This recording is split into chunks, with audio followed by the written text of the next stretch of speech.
I was 6 years old when I chose my parents because I could see the truth floating over people's heads. Above every adult, I see a kind of score.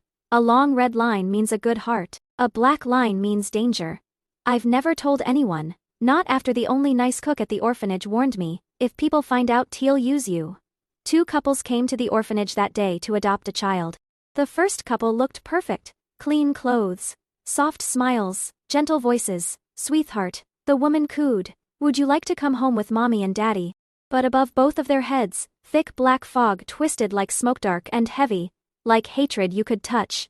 My stomach flipped, so I ran straight past them, toward the other couple. They looked miserable. Tired faces, plain clothes. The woman's eyes were sharp and cold, like she didn't care who saw it. My son can't walk, she said bluntly. Not even trying to sound nice. I'm not here to adopt a princess. I need someone to help him. If you want a fairy tale, don't pick us. Her words stung. But above her head was the longest, brightest red line I had ever seen. It almost glowed. That was when I knew.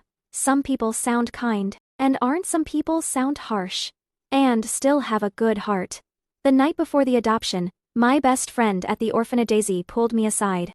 She'd been acting strange for days, whispering names she shouldn't know, staring at me like she hated me for something that happened a long time ago. That night, she gave me a piece of cake and said in a shaking voice, I've never been as good as you, but I don't want to suffer anymore. Tomorrow, can you let me have the rich parents? I didn't understand what she meant by let, but I missed the old Daisy, the sweet one. So I nodded, relieved. Okay. Then she handed me a dirty, ripped dress. Wear this tomorrow, she said. Don't try to outshine me. The next morning, Daisy showed up in a beautiful lace dress. I wore the rags she gave me, the kind. Couple spotted Daisy right away. The woman's glittery makeup flashed as she swept Daisy into her arms. What a beautiful little girl, she gushed. Do you want to come live in a big house, dolls, pretty clothes, everything you want? Daisy's eyes lit up. Yes, mommy. I stared up at that woman's head. A long, jagged black line hung there like a cracked lightning bolt. My heart punched hard against my ribs. Daisy, don't! I grabbed her arm. There, bad people. Daisy's face twisted like something ugly woke up inside her. She shoved me so hard I slid across the gravel, scraping my skin. You tried to steal my fate in the last life, she hissed, voice low and full of poison. You're not doing it again. I lay there stunned, blinking dirt out of my eyes. Before I could move, the orphanage director dragged me up and shoved me toward the poor couple. The cold woman stared down at me. I warned you, she said. You'll be a servant, last chance. I looked up at that shining red line above her head and shook my head.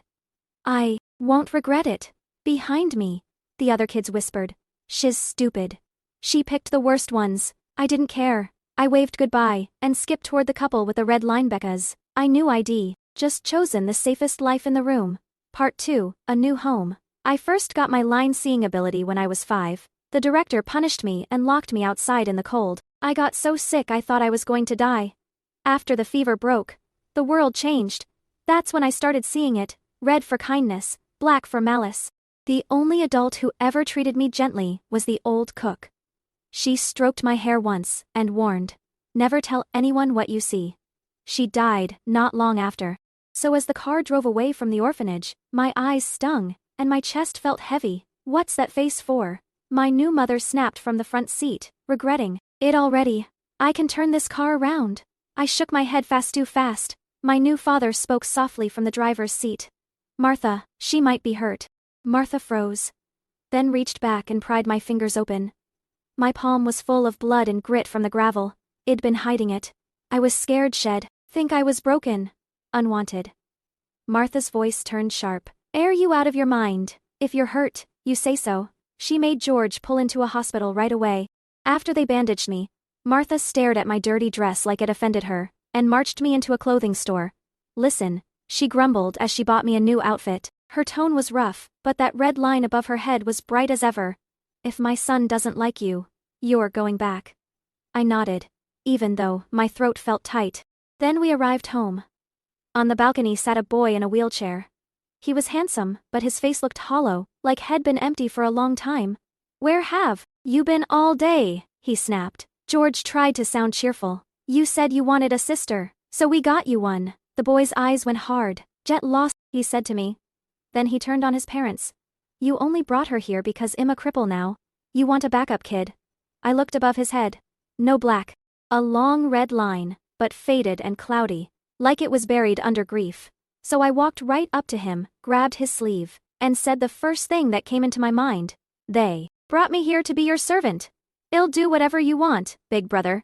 He blinked like I'd slapped him with confusion. A servant, he muttered. Then he pointed toward the kitchen. Fine, push me to the table. I'm hungry. Martha started to protest me. Hand was still bandaged, but she stopped when she saw me strain to push the wheelchair anyway. That meal was intense. Water. Soup. Too hot. Take me to the bathroom. When we reached the bathroom door, I waited, ready to help.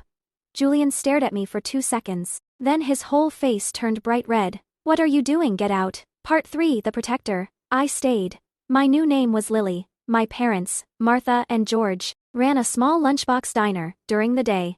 I pushed Julian through the park. He stayed quiet and bitter, so I told him funny stories to pull him out of his shell. I told him about the orphanage cookies I once found hidden in a cupboard, about the time a firecracker singed the director's hair. Then, without thinking, I mentioned something else. The director once called me into his room for chocolate, I said. He told me to take off my coat because it was too hot. Julian's head snapped toward me. His voice went tight. Did you? Just the coat, he said quickly. Then his wife came in and chased me out with a broom. She called me a little vixen. Julian let out a slow breath, like he'd been holding it for years.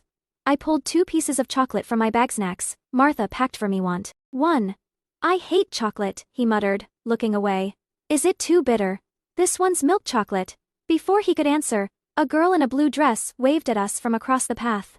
Julian, long time no see. Julian froze. His back straightened. Lily, he whispered. Push me over there.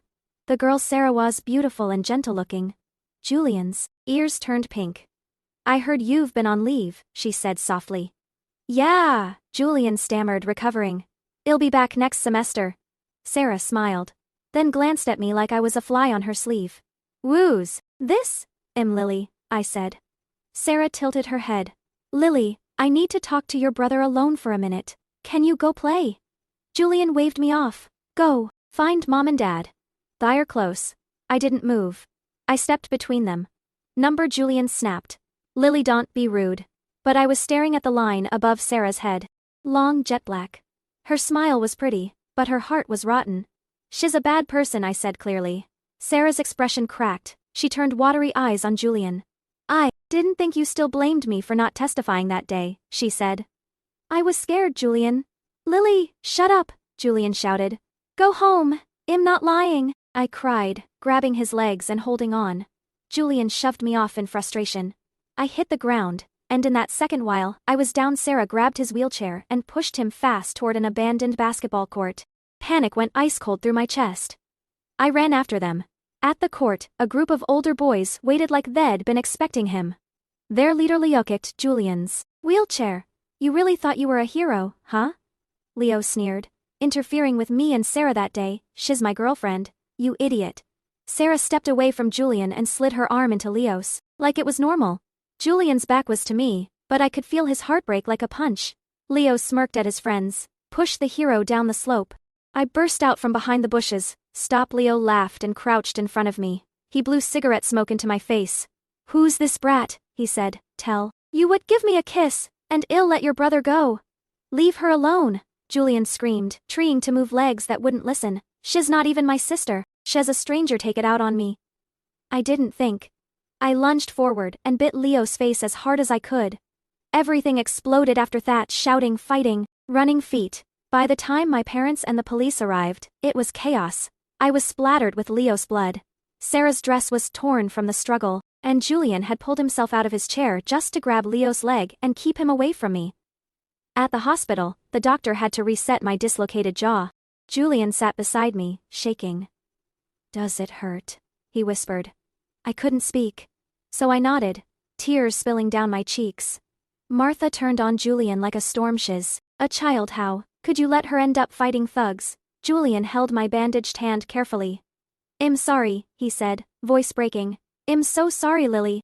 I forced out a whisper through the pain, brother. As long as you're okay.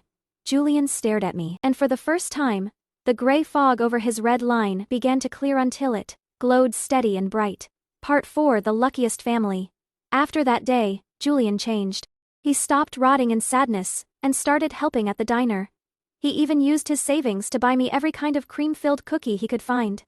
Then something unexpected happened. 2 food bloggers came in, filming local hidden gems. They caught a clip of me eating lunch like I hadn't seen food in my life, which, honestly, was far from the truth. The video went viral. People loved the tiny sister who ate with total joy, or small diner turned into a place with lines out the door. One afternoon, Sarah showed up again, crying like she had practiced it. "Julian, I'm sorry," she sobbed. "Me mom is sick, and Leo forced me." Julian didn't even look at her. "Get out," he said flatly. "I broke my leg saving you, and you almost got my sister killed. I'm done." Sarah fled. Julian stared down at his legs after she left, and tears slid down his face. "I was the star of the basketball team. Lily," he whispered. "And now I'm this." That was the moment I decided I was going to fix his legs. When I turned 7, he went for a school entrance interview. I did badly on the tests. Numbers and reading made my head spin. I heard the teacher whisper to my mom, "Maybe she belongs in a special school." Between a brain-dead daughter and a crippled son, you've got your hands full. My mom didn't argue. She LED'd me out, calm as stone. Then she turned around, walked back inside, and I heard a loud thud. Then I heard a recording playing. On the way home, I cried quietly, "Mom, am I dumb?" Martha gripped the steering wheel so hard her knuckles went white. "Don't listen to that woman," she growled. "You're our lucky star. Well, find a better school tomorrow." The next day, at my new school, I saw Daisy. She looked polished and expensive now, like a doll dressed by someone rich.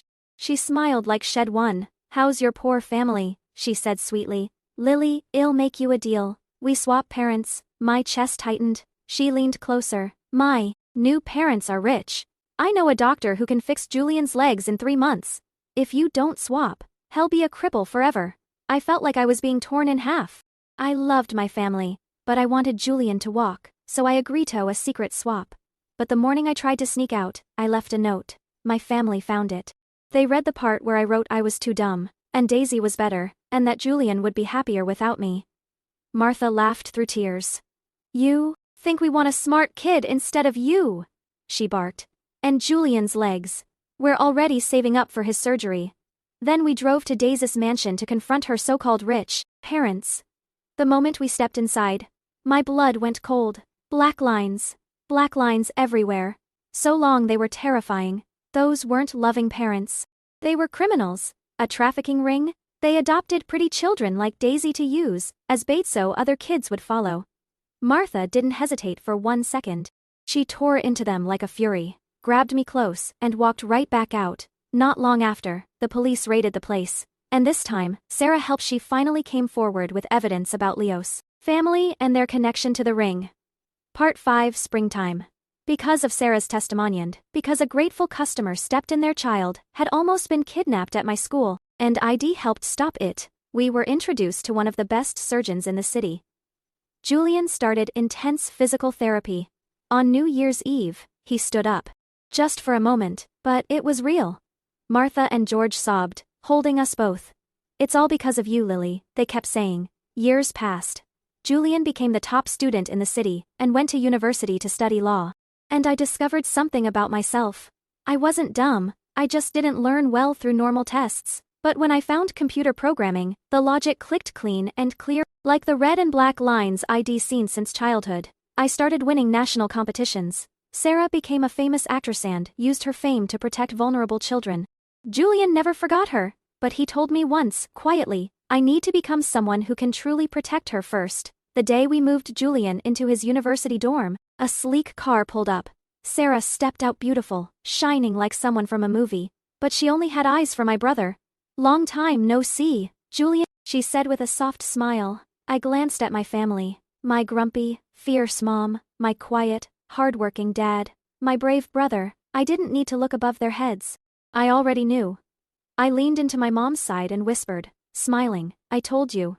I picked the best parents."